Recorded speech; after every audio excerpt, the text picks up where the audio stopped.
Powered by the Montana Television Network. This is the 10 o'clock news on Q2, Montana's news leader. Good evening, everyone. Thanks for joining us tonight. I'm Jeanelle Slade. And I'm Russ Riesinger. As homes crumble under a Billings irrigation canal, the big question is, who's at fault? So tonight we take a closer look at the responsibility of Montana's irrigation districts, the city of Billings, and the impact of water rights on others. People living in homes along Viewcrest Drive, just under the rims, dealing with some big problems. Water pools in their backyards, walls bowing in, and massive cracks in concrete foundations. The Billings Canal drainage ditch sits above on a steep slope. MTN Chief Investigative Reporter Andrea Lutz is digging into this issue and has new information. Learning experts are calling the situation in North Billings a potentially catastrophic event. Like many ditches in Montana, the Billings Canal has been going for over 100 years. We kind of got out in a hurry. Had to rent a storage unit and put pretty much everything we own in the storage unit. But now those living on Viewcrest Drive find themselves Cracking in here also going. on the foundation. For Charlie and Sherry Groskop, this is home. This is my house, though. You know, I mean, this is where I've lived here for 17 years. Until July, when the family was forced to move. This is what happened in the master bedroom before the sheetrock fell. Sheetrock started falling from the ceiling. Behind it, a massive crack in the foundation. This is my daughter's bedroom, and it's pretty alarming when you see something like that. And in their basement, a weeping wall of moisture they believe is coming from the Billings Canal leaking above. If the ditch was maintained properly, I don't foresee any of this actually happening. Next door, neighbor Don Kaiser has a crack in his foundation so large he can put his hand through it. A geological survey done in the early 2000s indicated this area was at high risk for a landslide. But despite that, a developer moved forward and the city issued permits to build the homes below.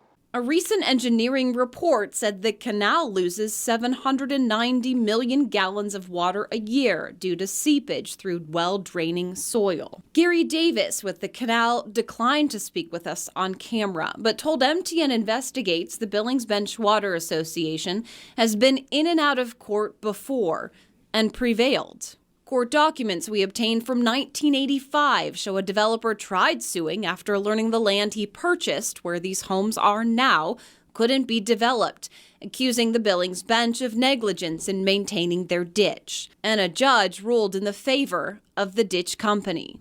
Davis says the homes should have never been built in the first place. So why did the city allow it? The fine print that exists on people's deeds and where they build and whether it's close to the rims or close to the river or other things, there are risks there that we as a city don't, and I think probably appropriately don't regulate as a private property right. That being said, we want to make sure that what is built is done according to the code.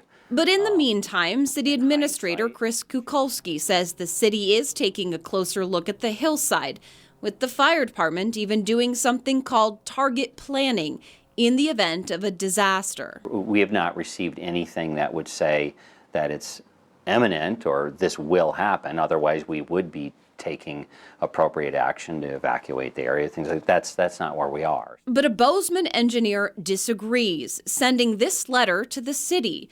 Doug Chandler with Allied Engineering expressed concern for a sudden and catastrophic failure. And a new crack may pose threat to the underlying homes. And we can't turn it into the insurance. We've talked to the city about it, and they said talk to a lawyer or the ditch.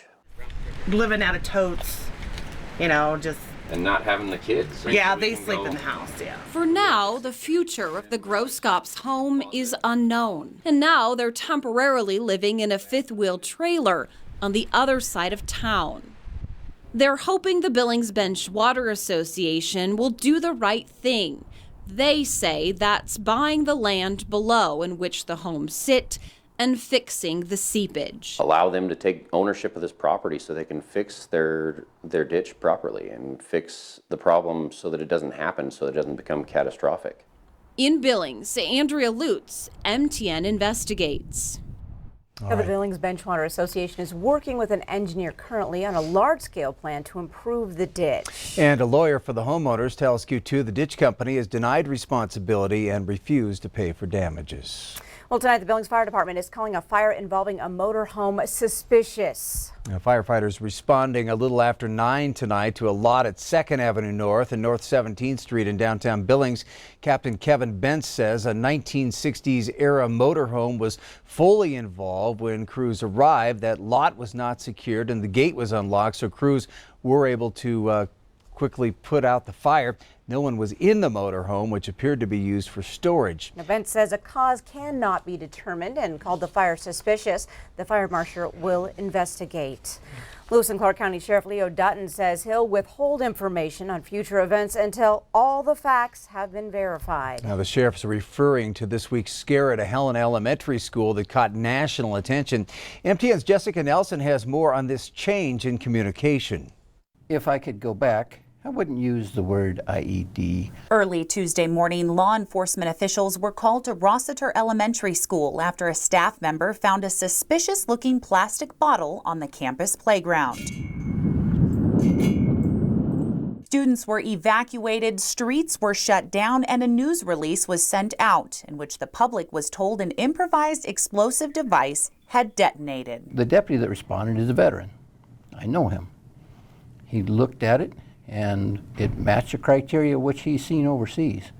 A bottle with tape around it with nuts and bolts scattered in a long debris field. The announcement of the object being an IED was made around 9:30 Tuesday morning. 5 hours later, law enforcement had a much better understanding of what the item truly was and what had unfolded that led to the bottle being placed where it was found.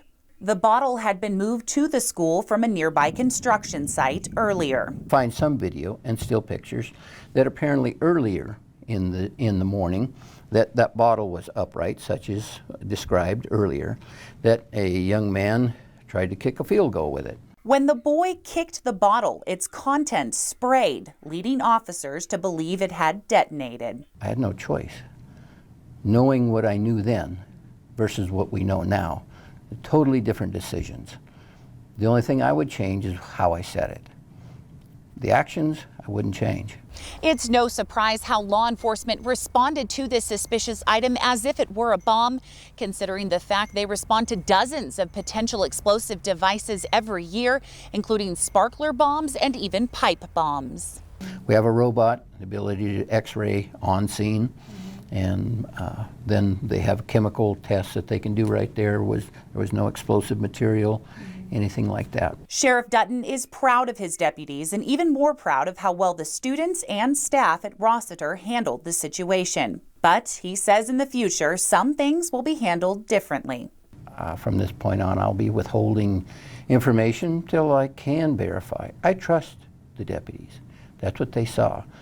And I hope people understand in law enforcement, you have to make a snap decision in 3 seconds or less. With photographer John Riley, I'm Jessica Nelson, MTN News. Now, Sheriff Dutton also says he will work with the schools to start a one-call system so everyone is on the same page as quickly as possible. Several Montana vape shop owners and their trade group filed suit late today to block and overturn Governor Steve Bullock's order banning flavored vaping products. That lawsuit calls the Bullock order arbitrary and capricious. Governor Bullock issued his emergency order last week, calling it a public health emergency. He says the ban, which doesn't take effect until next Tuesday, would prevent teenagers from using the products. The suit says the order would essentially put legal vaping shops in Montana out of business. Now, the suit asks a judge in Ravalli County to issue a restraining order to stop the ban while its legality is determined.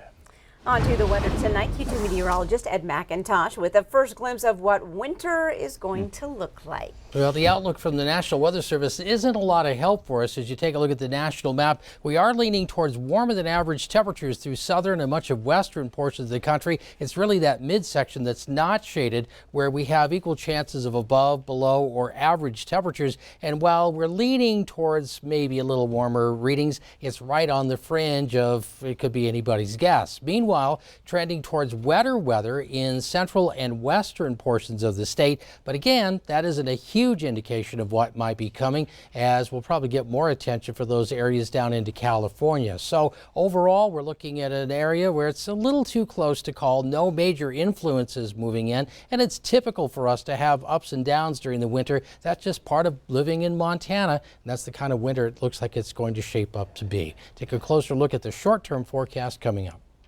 All right, thanks so much, Ed. Well, today the Trump administration announced a ceasefire agreement with Turkey, halting its deadly incursion into northern Syria. Over in Turkey, Vice President Mike Pence said Kurdish-led forces will withdraw from the safe zone. Just yesterday, House lawmakers approved a resolution opposing the Trump administration's move. U.S. sanctions placed on Turkey last week will be lifted once the ceasefire becomes permanent. The president's acting chief of staff, Mick Mulvaney, is now walking back shocking comments he made this afternoon about why aid was delayed to Ukraine. Mulvaney said, quote, "Get over it. There's going to be political influence in foreign policy." But later tonight, he says Ukraine's cooperation with the DOJ in 2016 investigation had nothing to do with the delay in aid. Democratic Congressman Elijah Cummings has died at the age of 68. Cummings passed away due to long-standing health challenges. He was born and raised in Baltimore, a community he represented for over 20 years in Congress. Cummings was a fixture in U.S. politics and an advocate for civil rights. He was the chairman of the House Committee on Oversight and Reform and led the charge for an impeachment inquiry into President Donald Trump. The annual Nile Stock Show and Rodeo helps contribute about $8.5 million to the Billings economy, and the livestock shows play a big part in that tradition. Well, today, young ranchers showed about 200 animals at the Junior Angus Show. It's a chance to promote their businesses and breeds for future sales. The week-long Northern International Livestock Exposition draws from 20 states and Canada. The Nile has been around for 52 years. It's agriculture. It's a place for people to come, people to network, people to sell cattle, people to promote the business, their businesses. All these breeders can get together in the fall before it turns winter and kind of get to know each other's programs. If you look through the barn today, there's city folk and they're learning about our industry, and that's what we need to have happen, because without agriculture, we would have nothing. More than 2,500 livestock animals will be shown this week, along with 500 horses. Now, the three-day Nile PRCA rodeo started tonight. If you haven't been in downtown Billings lately, tonight an update for you on the Alberta Bear Theater project. The $13.6 million renovation is just about 1 year out from completion.